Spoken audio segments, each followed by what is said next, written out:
जब भी आपको चोट लगे तो फर्स्ट चीज रेस्ट। आपको लगता है कि नहीं शायद ये फ्रैक्चर नहीं है तो एक आध दिन देख लो, कोई प्रॉब्लम नहीं है। अनडिस्प्लेस्ड फ्रैक्चर को एलिवेट करके, आइसिंग करके, रेस्ट लेके, पेन मेडिसिन लेके देख लो। बहुत सारे फ्रैक्चर्स पे हम लोग वॉकिंग प्लास्टर्स भी देते हैं, ठीक है, ऐसे प्लास्टर्स देते हैं जिससे आप चल सकते हो। इवन प्लास्टर्स ऐसे मॉडिफाइड हो गए हैं कि आप इवन पानी में भी स्विमिंग भी कर सकते हैं with plasters.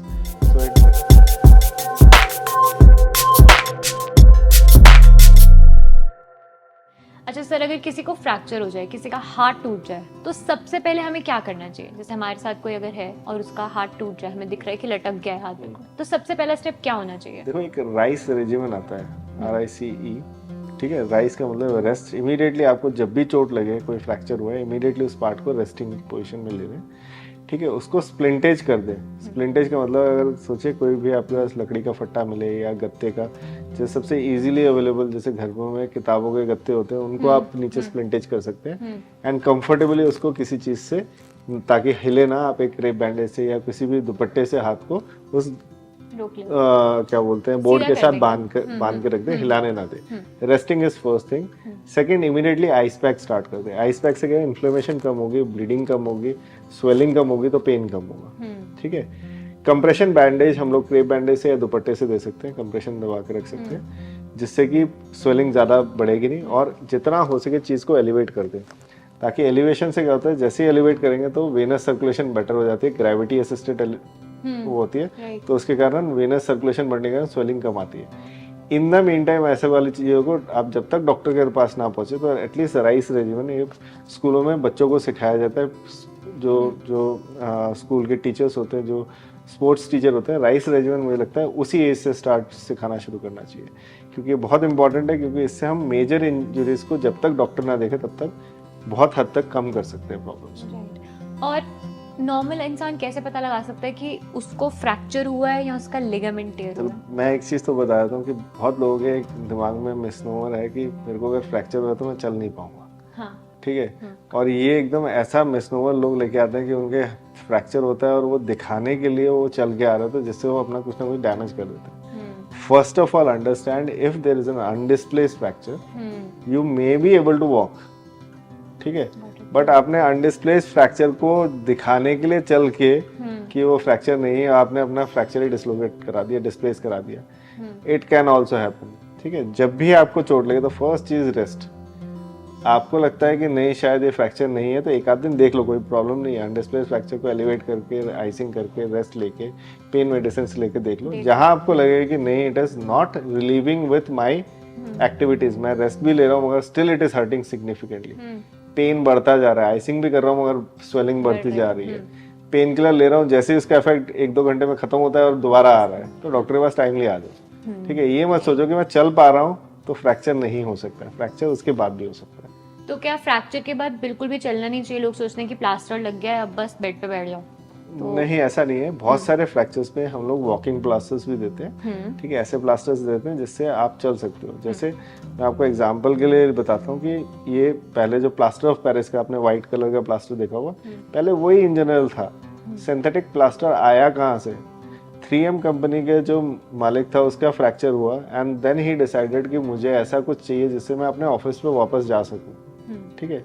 Then this invention came up कि ऐसा प्लास्टर हो जो कि पानी से खराब ना हो, चलने से खराब ना हो, और उसमें डस्ट और ये सारी चीजें ना जा सके, ठीक है। सो यस, वॉकिंग प्लास्टर्स आज हम देते हैं बहुत सारे पेशेंट्स को। इवन प्लास्टर्स ऐसे मॉडिफाइड हो गए हैं कि आप इवन पानी में भी स्विमिंग भी कर सकते हैं with plasters. So the technology has advanced a lot, तो उसके लिए अपने डॉक्टर से जरूर बात करें। सर, कब किसी के पैर में या फिर हाथ में प्लेट और स्क्रू डलता है? देखो, फ्रैक्चर्स में प्लेटिंग, स्क्रू या नेलिंग, ये सारी चीजें डिपेंड करती है फ्रैक्चर पैटर्न के ऊपर से। तो मोस्ट ऑफ द फ्रैक्चर्स जो फोरआर्म के फ्रैक्चर्स होते हैं, हाथों के फ्रैक्चर्स होते हैं, एडल्ट लोगों में हम लोग उसमें प्लेटिंग करते हैं। बच्चों में उन्हीं में वायरिंग या नेल्स यूज की जाती है। एल्डरली पेशेंट में भी कभी कभी नेल्स यूज की जाती है। लॉन्ग बोन्स पे आमतौर पर नेल्स यूज की जाती है, थाई बोन, लेग बोन। जो जॉइंट के आसपास फ्रैक्चर्स होते हैं उनमें प्लेट्स यूज की जाती है। बट आई थिंक ये डिसीजन ना, पेशेंट कभी कभी दिमाग में एक नोशन लेके आता है कि मैंने तो जी फलाना का फ्रैक्चर हुआ था, उसका प्लेट से ठीक हो गया, फलाने का रॉड से खराब हो गया। ये डिसीजन आप अपने डॉक्टर पे छोड़ दीजिए, कौन सा चीज़ सही है गलत है, क्योंकि मॉडर्न सर्जरीज इतनी इवॉल्व हो रही है कि कुछ दिनों में ही सारी इंडिकेशंस चेंज हो जाती है। आपका डॉक्टर राइट पर्सन है जिससे आप डिस्कस करें कि मुझे कौन सी चीज़ लगवानी है। एकदम एडमेंट ना हो जाए कि नहीं मुझे तो प्लास्टर से ही इसका इलाज कराना है या मुझे इसका सर्जरी करानी है तो फलाना प्लेट ही लगानी है या रॉड लगानी है। लेट द डॉक्टर डिसाइड, क्योंकि बहुत समय आपने एक ही लाइफ में फ्रैक्चर हुआ है, डॉक्टर डेली उसे ट्रीट कर रहे हैं, डेली उसे ऐसे पेशेंट्स को देख रहे हैं, तो उनके पास डेफिनेटली नॉलेज ज़्यादा होती है।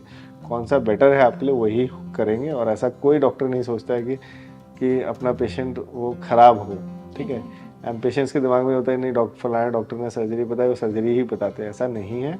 आज के दिन में सारी चीज़ें चेंज हो गई है। प्लास्टर के ट्रीटमेंट में टाइम ज़्यादा लगता था, बहुत सारे पेशेंट को प्लास्टर से ट्रीट कर सकते, बट प्लास्टर में मैनेजमेंट में ज़्यादा स्ट्रेस आता है, ज़्यादा रिलीजियस देखने की ज़रूरत पड़ती है, जो कि मुझे लगता है पेशेंट के पास भी इतना टाइम नहीं होता कि डॉक्टर के पास हफ्ते में 1 बार या 2 बार जाके दिखाएं। तो इसलिए डिसीजन लेते वक्त डिस्कस करें डॉक्टर से, वो ज़्यादा बेटर है रेदर देन आप प्री नोशन बना के आए कि हाँ भाई इसमें तो रॉडी डलवानी है, प्लेट डलवानी है या प्लास्टर लगवाना है। हाथ में स्क्रू लगने के बाद आफ्टर केयर कैसी होती है, मतलब बार बार उसको चेक कोई भी करवाना है? इम्प्लांट जब भी अंदर बॉडी में होता है तो फ्रैक्चर हीलिंग के बाद यूजुअली हम लोग एडवाइस करते हैं निकलवा लें।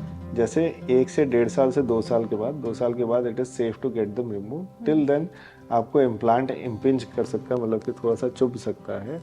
90% डॉक्टर्स जब इन इम्प्लांट्स को लगाते हैं चुभते नहीं है, क्योंकि मसल्स के अंदर चले जाते हैं। कभी कभी वो लोग चुभते हैं जब जॉइंट्स के अराउंड होते हैं, जहाँ बोन ही आपकी दिखाई दे रही है वहाँ पे इम्प्लांट चुभ सकता है। अगर आपको चुभ रहा है तो निकलवा लीजिए। अगर आपको चुभता नहीं है और आप लॉन्ग रखना भी चाहते हैं तो इम्प्लांट्स बॉडी के अंदर अच्छे से ज़िंदगी भर रह सकता है, उसका कोई साइड इफेक्ट नहीं है। तो निकलवाना ऐसा मस्त नहीं है। अगर आपको चुभता है या उनमें इन्फेक्शन हो गया है या जॉइंट की मूवमेंट को हिंडर कर रहे हैं तब उनको निकलवा सकते हैं। इनमें एक ही चीज़ ध्यान देने की ज़रूरत होती है, इम्प्लांट अगर अंदर हो तो आपको ये पता होना चाहिए कि इम्प्लांट कौन सी चीज़ का बना हुआ है। अगर वो स्टेनलेस स्टील या टाइटेनियम का बना है तो हम MRIs करा सकते हैं। जो मेन पेशेंट के सवाल होते हैं कि MRI करा सकते हैं कि नहीं, हाँ MRI करा सकते हैं अगर स्टेनलेस स्टील या टाइटेनियम का होता है। आयरन इम्प्लांट्स जो कि कहीं नहीं बनते, बट इंडिया में स्टेनलेस स्टील में बहुत समय मिक्स होता है, तो इंडियन क्वालिटी के जो स्टेनलेस स्टील होते हैं उनमें फेरोमैग्नेटिक पॉजिटिव होता है, तो उनमें MRIs पॉसिबल नहीं है।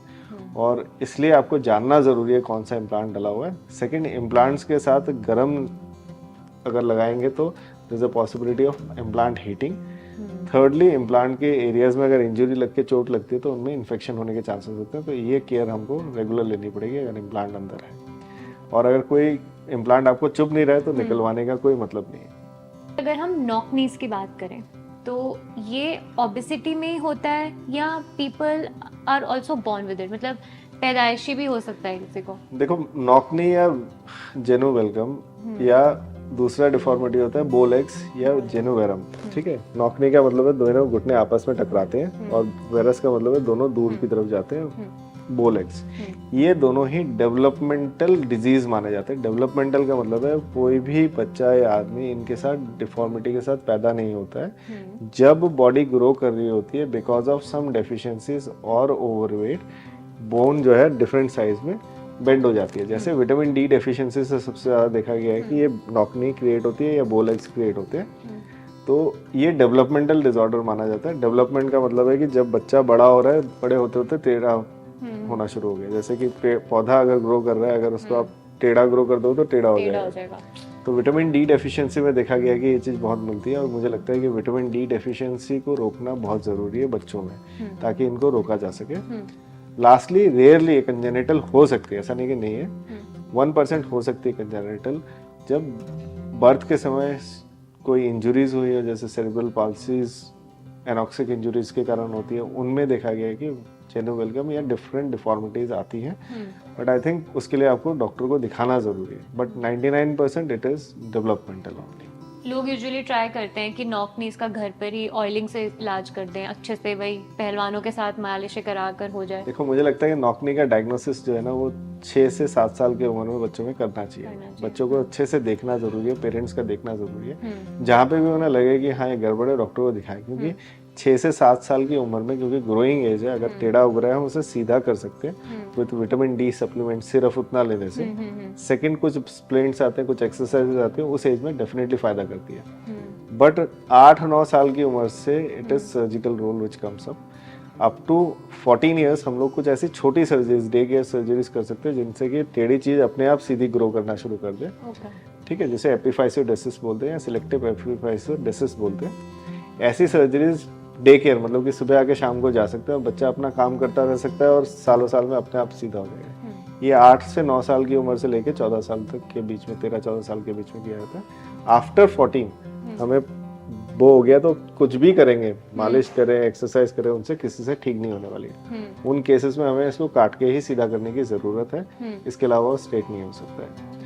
ठीक है, और उनसे मालिश से ज़्यादा फायदा नहीं मिलेगा, रेदर हम मसल की एक्सरसाइजेस करें तो फायदा है।